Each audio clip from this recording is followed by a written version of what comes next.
Let's go. De când mi-a zis să mă uit la Chilling Scares. În sfârșit v-am ascultat și ne uităm la Chilling Scares, bro. Cică, Chilling Scares e mai bun decât Paul D'Adrian. Hai să vedem dacă este sau nu mai bun decât Paul D'Adrian. January 8th, 2005, Deja din prima, bro. Deja din prima. Paul D'Adrian mă băga în film din start. Din start.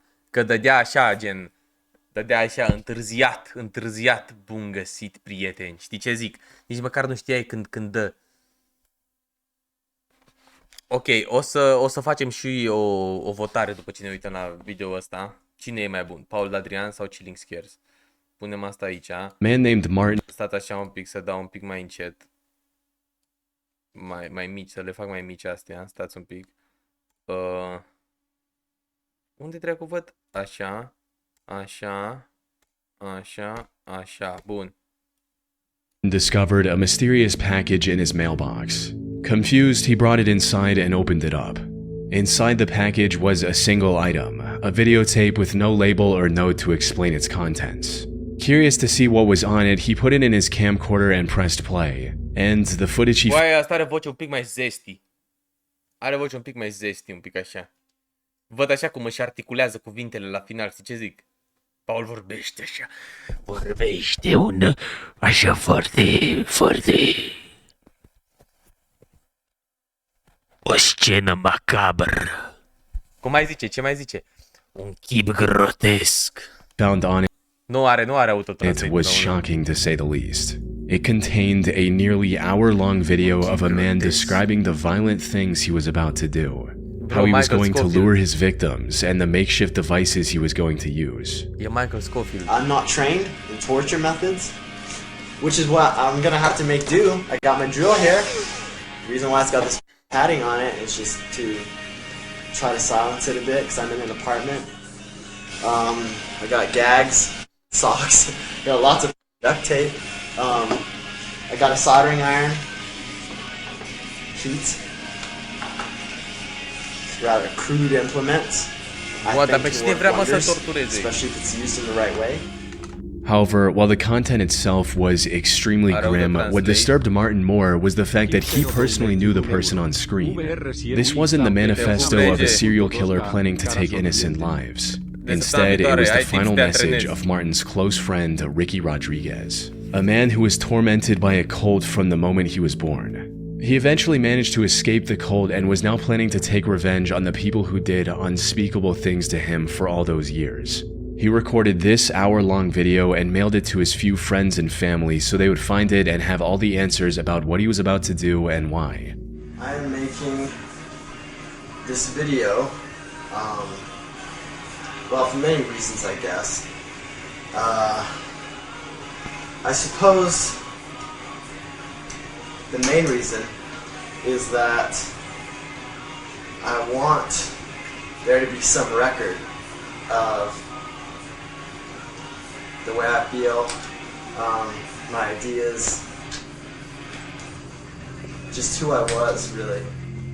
Ricky's story began 30 years earlier on January 25, 1975, when he was born as the first child of Karen Alva Zerby. Karen was a member of a cult called the Children of God, which used Christian language to lure in young, impressionable minds, often teenagers. Bă, astea cu culturi mereu îs scary. Tu îți dai seama să faci parte dintr-un cult? Și noi suntem un cult aici pe canal Real? Sau nu? Pixel. And molded them to its sick and perverse ideals. 2 years after Ricky's birth, he was adopted by the cult's leader, David Burke, who presented himself as the chosen. David changed the cult's name to The Family and declared Ricky to be a religious herald, granting him a special position in the organization. However, while he was treated like royalty by the other members on the surface, behind closed doors, Ricky was the victim of vile acts no child should ever have to endure. David not only encouraged these acts, but went as far as to write a whole book about everything he and his followers did to Ricky, called it The Story of DeVito. This abuse continued for many years, but as Ricky got older, he became aware of David's lies and manipulation. Then, in 1999, he finally managed to escape the cult with his girlfriend Alexia Manuel by faking a visit to the cult's compound in Mexico and fleeing to the US instead. What the fuck? Cum dracu pus pe mașina asta, vere? Două 2 fotolii, o canapea, 2 saltele, o grămadă de mobilă în spate, toate într-o mașină. What? Dead. Reintegration into society after 24 years in an isolated cult was anything but simple. But Ricky somehow managed to pull through and secure a job as an electrician. He also married Alexia and later moved to Tucson, Arizona due to his work.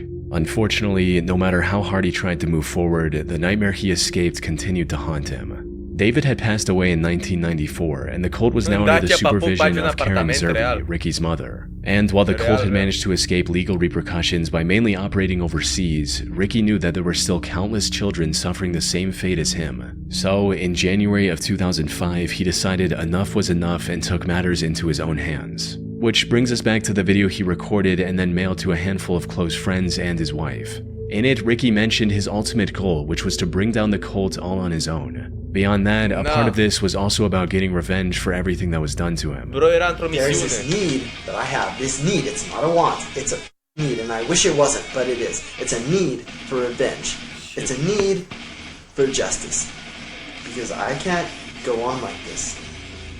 In this video, he also laid out his plan for accomplishing this goal. He'd apparently gotten in contact with his previous nanny, Angela Smith, who was among the group that tormented him during his time in the cult. He was going to invite her over for dinner at his apartment in Tucson and make her tell everything she knew about the other members' whereabouts by any means necessary. And that's exactly what he did. On January 8th, after mailing copies of his recording, he invited Angela into his home and proceeded with the plan. It's unclear what information he managed to extract from her before taking her life. He then got into his car and drove to Blythe, California. There, he rented a motel and called his wife to tell her about what he had done and what he was going to do next. However, despite the meticulous planning, Ricky ultimately couldn't follow through with the rest of his plan. On the morning of January 9th, authorities found his car in a parking lot just a few miles from the hotel he was staying at. Ricky was found inside the car as well, where he had taken his own life. And while this was tragic news for his loved ones, it was hardly surprising for his wife. You see, Ricky believed that killing the cultists would bring him peace, something he reiterated in his last video. I can imagine how I would feel, how liberating it would be. But that's not what happened. During his call with his wife, he confessed that despite his anger and resentment, killing Angela was the hardest thing he had ever done. Taking revenge didn't bring the comfort he was looking for. He couldn't bring himself to take any more lives and decided to end it all that night, leaving his friends and family with this hour-long video to remember him by. As for the family cult, it remains active to this day under the leadership of his mother. Bro, mai merge cultul? On October 4th, 2006, at approximately 6:15 a.m., the Barrie Police Department received a chilling call from a woman saying, "My children are dead," in a calm and quiet voice. The disconnect between her tone and the situation she was describing was extremely unsettling. When asked what happened, she replied, "I don't know, I don't remember." Police officers immediately rushed to the address she provided and knocked on the door of her apartment, bracing for what they might find. The door opened and they were greeted by 31-year-old Frances Elaine Campione. When the officers asked her about the children she mentioned on her call, she replied in the same disturbingly calm voice, stating, "Yes, they're dead. They're on my bed." As the officers entered the master bedroom, he saw the remains of 2 little girls, 3-year-old Serena and 19-month-old Sophia, lying on the bed. Both were dressed in clean clothes and were also wearing necklaces and earrings. However, their skin was starting to turn blue, suggesting they might have been deceased for quite some time. One of the officers also noticed a small bruise on Sophia's forehead, and that was it. There was nothing else in the room that could have explained their deaths. But as the investigators looked through Elaine's apartment, they found a cam. Bă, coaie. Dar urâți-ți, bă, copiii mici mâncați așa. Bă, niciodată nu mi-au plăcut, frate, cum arată copiii mici, ești nebun? Bă, pe bune, bă, surâți rău. Could have explained their deaths. But as the investigators looked through Elaine's apartment, they found a camcorder with footage that explained everything. The recording started on a wholesome note, showing Elaine surprising Serena with a new bike on her 3rd birthday on August 8th. Hi Serena, it's August 8th, 2006. Happy birthday to you, happy birthday to you, happy birthday Serena, happy birthday to you. Serena's 3 today. Yay! La mulți ani! Shall we go to the living room and see if you got any birthday presents from the birthday fairies? Yes! Okay, let's go. I have to go.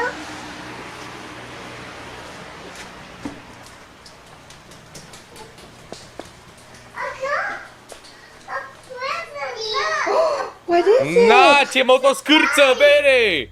The next video also Kawasaki. showed Elaine and her Red, o să mergi într-o zi în Timișoara? Bă, poate că într-o zi, frate, ești nebun, o să mă duc. Poate, dar nu-ți promit nimica.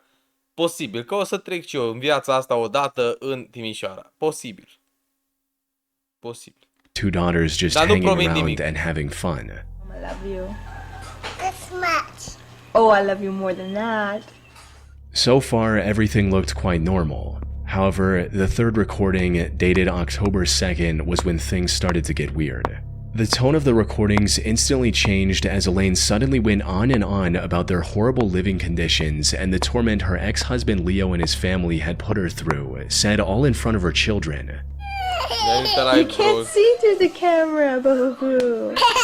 Oh, yes, this is a deplorable, horrible, messy, filthy apartment that supposedly my 2 children and I live in, and it's just a horrible, horrible mess. Yeah.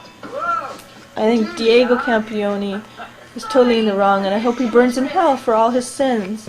The same as Leonardo. All I wanted to do was take care of my 2 little girls and live happily ever after the 3 years of physical, emotional, and mental abuse that I endured tremendously by Leonardo Campione, and then the past year from Anna and Diego Campione, the mental and emotional abuse, which wouldn't stop, and I had CAS keep bringing these 2 people into my life over and over again when I kept telling them the amount of mental and emotional abuse it was causing my 3-year-old daughter Serena and I and Sophia.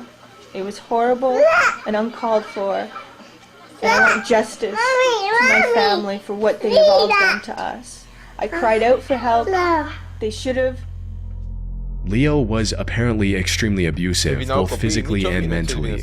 He prevented her from contacting her parents, and at one point even kicked her in her stomach while she was pregnant. This resulted in Leo getting charged with domestic violence, and the 2 getting divorced. However, at the time of this recording, Leo was starting to turn things around, and was engaged in a legal battle with Elaine over the custody of their daughters. This took an immense toll on Elaine's mental health. She was already quite unstable and had been to the psych ward twice in the past couple of years. But according to her mother, the custody battle caused her to lose it completely and develop severe paranoia. She became worried that Leo would one day show up and forcibly take her daughters away.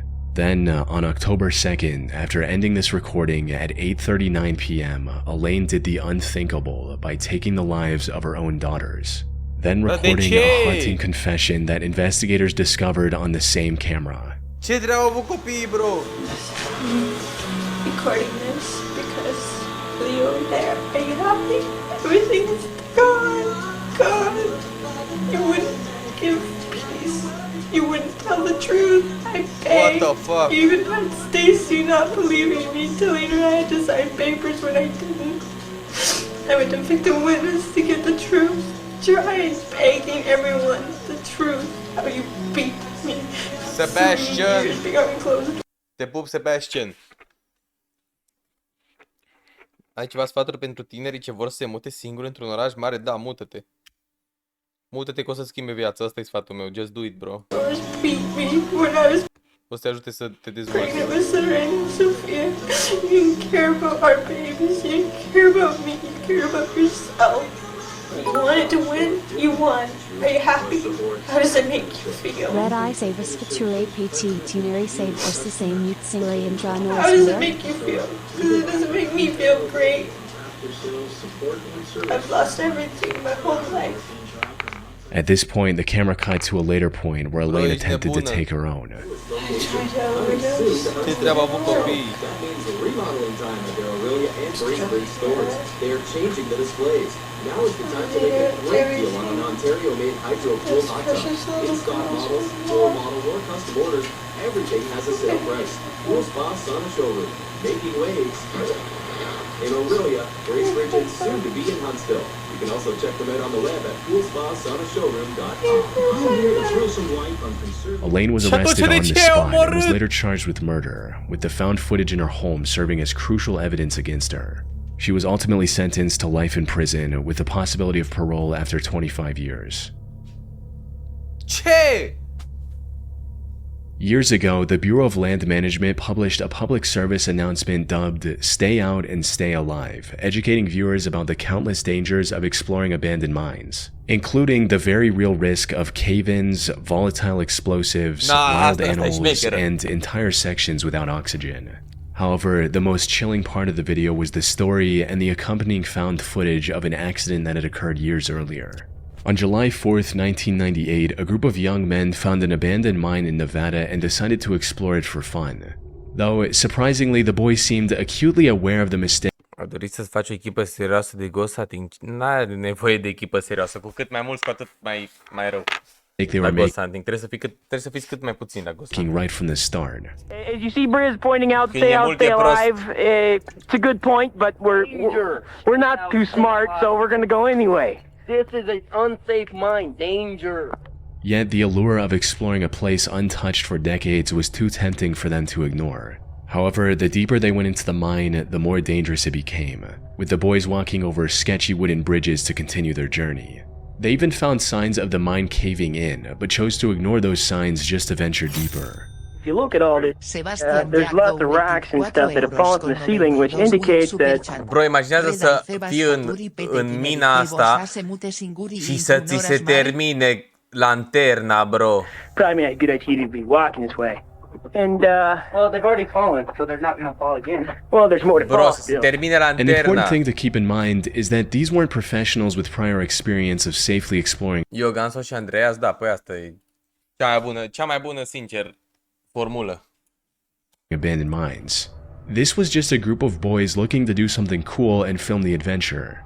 They could have easily plunged to their deaths down a 1,000-foot mine shaft or gotten lost in the miles-long maze of tunnels, which started looking more and more likely as time went on.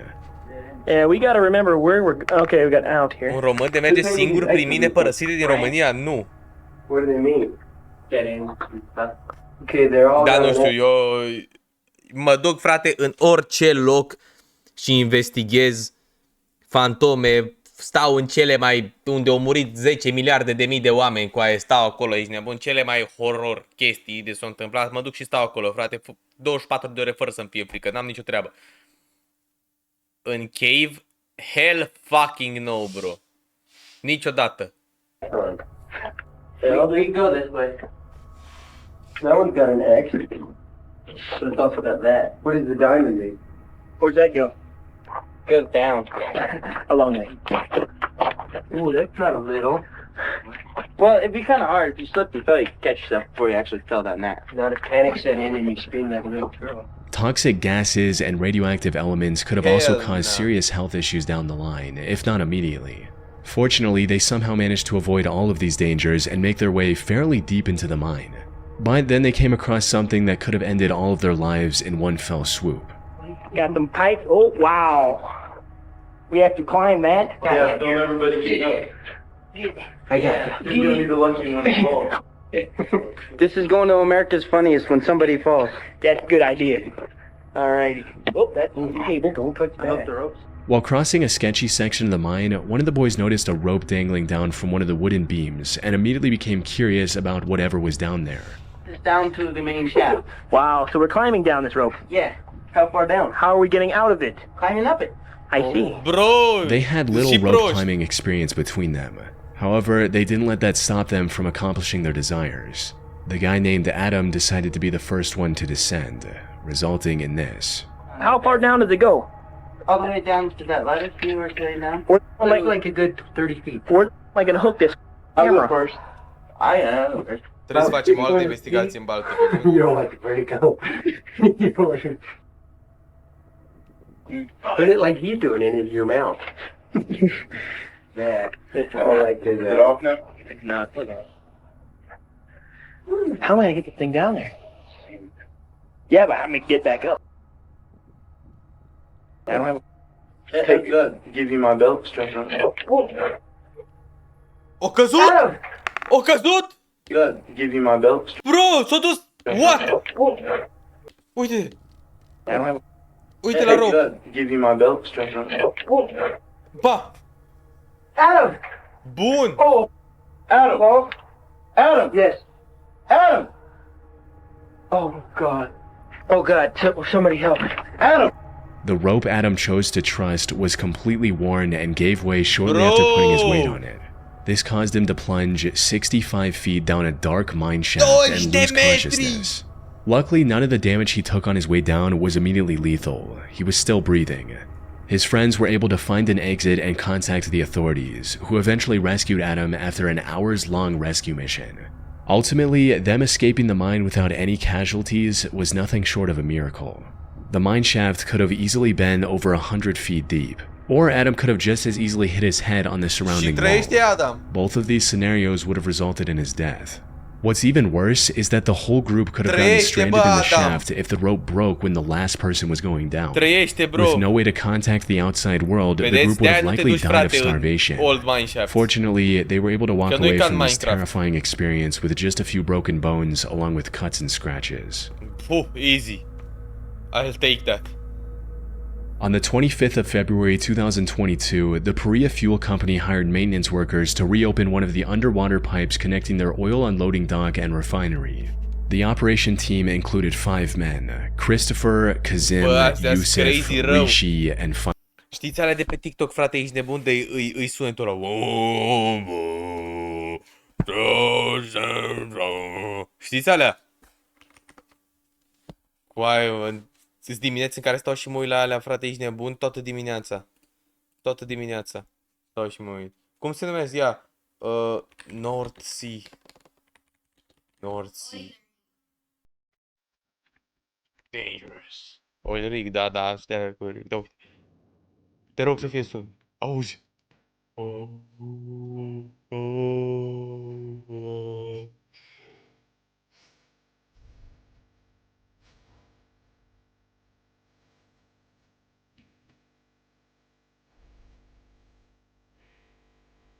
Dă-te în pula mea! Ai! Bro!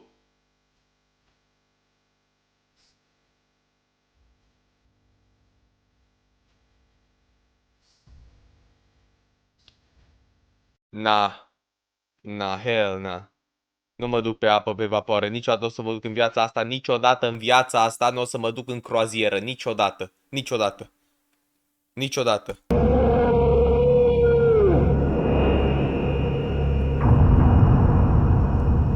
Uite-și tu.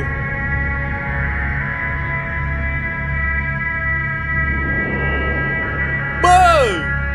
Na, asta e fan. Uite-te și tu. Cum se mișcă.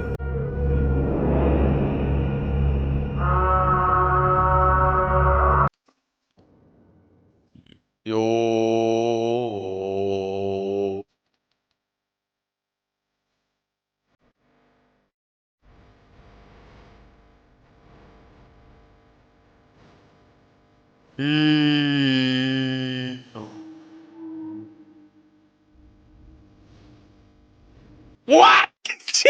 Ce a fost cu sunetul ăsta?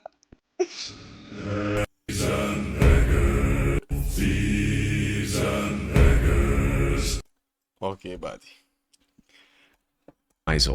They were going to use a pressurized habitat to inspect the pipe and make any necessary repairs. However, shortly after entering this habitat, all 5 men disappeared from the work site, leaving those on the surface to wonder what could have happened. It wasn't until rescuers found footage from a GoPro mounted to one of the divers' suits that the full truth came to light. The footage showed the men struggling to open the valve keeping the pipe shut, prompting Kazim to go get a wrench. He returned to the habitat and handed the wrench over to his co-workers. But then, a few seconds Am venit astăzi de la strand și era apa de 1,60 și eu am 1,42. Bravo, bro! Respect. Vezi, ai cucerit apa aia. later, this happened.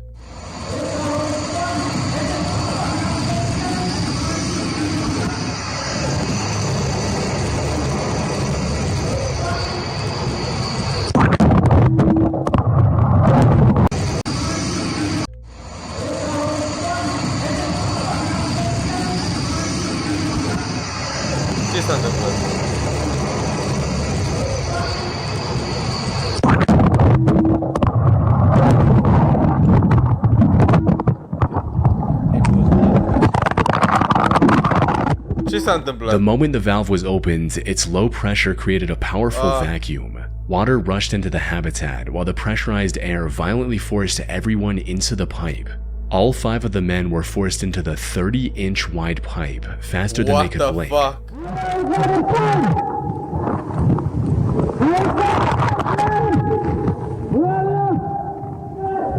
Bro, și nu-i s-au rupt oasele! After tumbling through the metal pipe at violent speeds for a minute and a half, they came to a stop at a section containing a small air pocket, just enough to keep them alive, allowing them a brief moment to find their bearings and assess the gravity of their situation.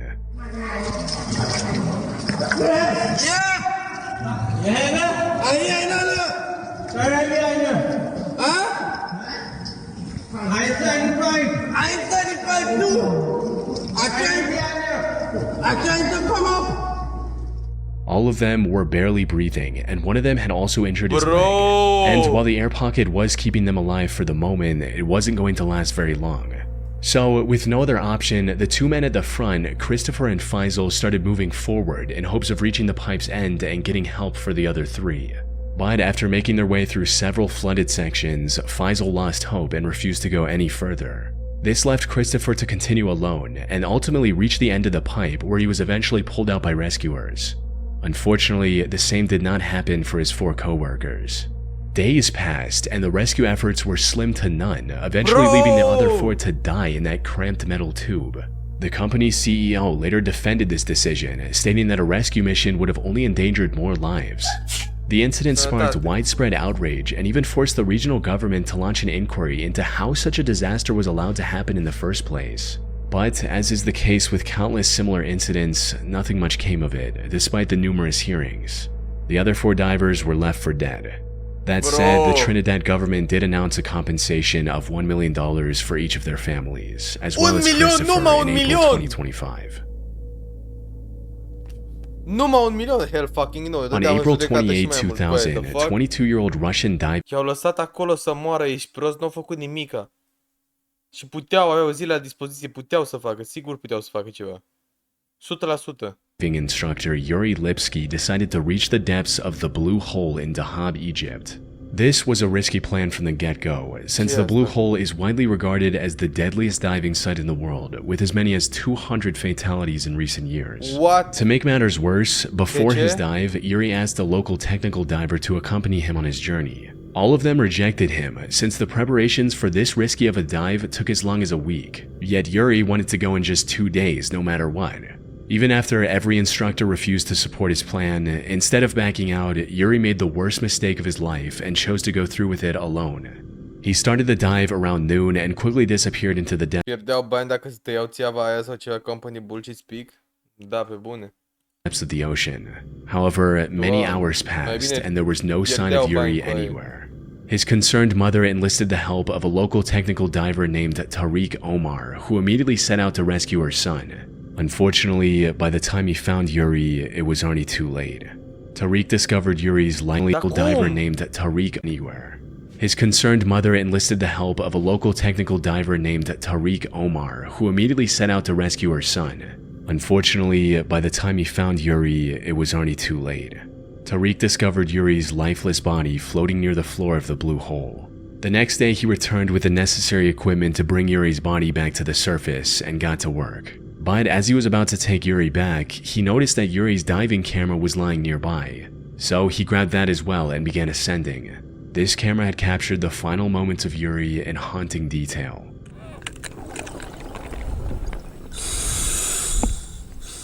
Dar ce s-a întâmplat?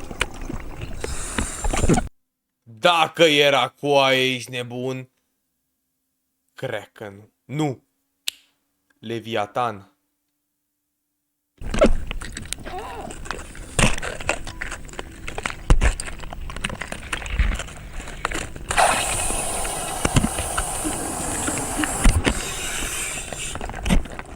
The dive started like any other, with Yuri swimming alongside many other divers. However, it wasn't long before everyone else faded from view as he started to descend deeper into the Blue Hole. And that's when all the worst possible things started happening in rapid succession.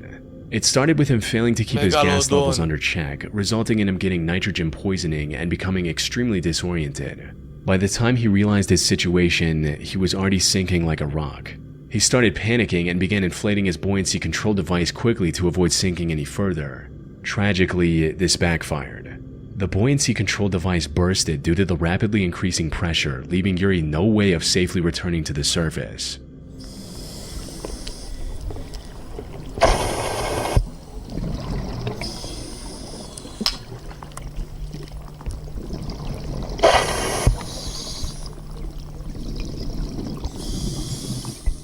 The increasing depth exacerbates the symptoms of nitrogen poisoning as well, and it wasn't long before his camera captured the horrific sounds of him struggling to breathe, ending with him sinking to the 377 feet or 115 meters deep sea floor and passing away. The only silver lining in this whole situation is that there's a good chance the found footage helped at least one diver avoid a similar fate by learning from the mistakes that cost Yuri his life. Dar de ce ai vrea să te duci acolo în primul rând, bă, dacă știi că o să fie așa de rău? Da, chat, verdict. Primele două videouri din video ăsta nu au fost așa de bune, dar alelalte chiar au fost bune astea ultimele 3. Cine e mai bun? Paul, Chilling Scares. Hai, votați.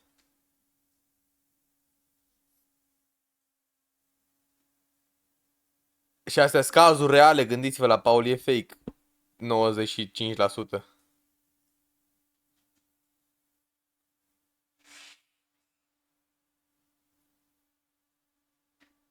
De astea cu Underwater Caves?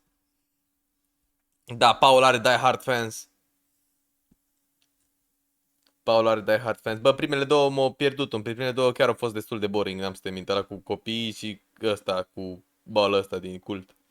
Chiar au fost boring alea, dar restul astea alte, bă, hard. Deci dacă câștigă Paul, detașat. Bun găsit, prieteni.